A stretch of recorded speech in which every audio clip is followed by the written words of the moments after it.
Bonjour à tous, bienvenue dans la 4e vidéo, toujours sur la réalisation d'un arrêtier irrégulier. Nous sommes rendus à l'objectif pédagogique numéro 2, à l'objectif intermédiaire numéro 1 qui est de tracer l'élévation de l'arrêtier. Je passe sur le logiciel. Précédemment, nous avons vu l'élévation de la demi-ferme A et l'élévation de la demi-ferme B. Je vous montre l'élévation de l'arrêtier, à quoi il va ressembler. Ça, c'est l'élévation de l'arrêtier. Donc, nous remarquons qu'on a une ligne de trave aussi et une ligne d'axe. Cette ligne de trave, cette élévation, est parallèle par rapport à l'arête de notre toit. Là, dans notre toit, je réexplique. En fait, on passe par le point de rencontre ici, l'axe du poinçon, et on vient choper notre arête du plan de trave. Donc, la ligne de dégauchissement ou la ligne charnière, chacun l'appelle comme il veut, les deux termes sont bons. Sablière de dégauchissement aussi on a. Donc j'efface l'élévation de l'arrêtier et puis je m'explique comment le tracer. On renvoie un point d'équerre par rapport à cette arête du toit, qui est en continuité quelconque. Après tout dépend de l'endroit où on veut échasser notre arrêtier. Parallèle à cette ligne-là, parallèle à cette ligne d'arête du toit, je renvoie un point, et ça va être l'emplacement de notre ligne de trave. Donc admettons, je veux que l'élévation s'arrête ici.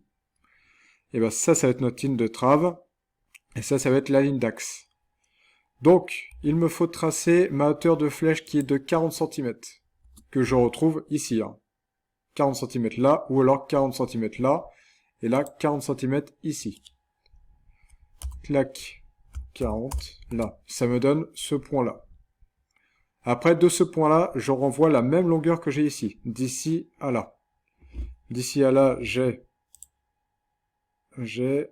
78,1. Donc, je mets 78,1. Entrée.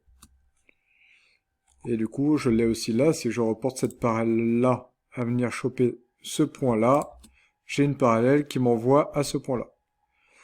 Et après, j'ai juste à relier cette partie-là avec cette partie-là, et j'ai... Non, je me suis trompé.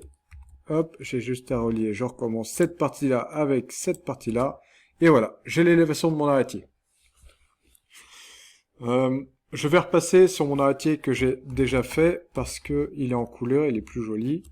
Voilà.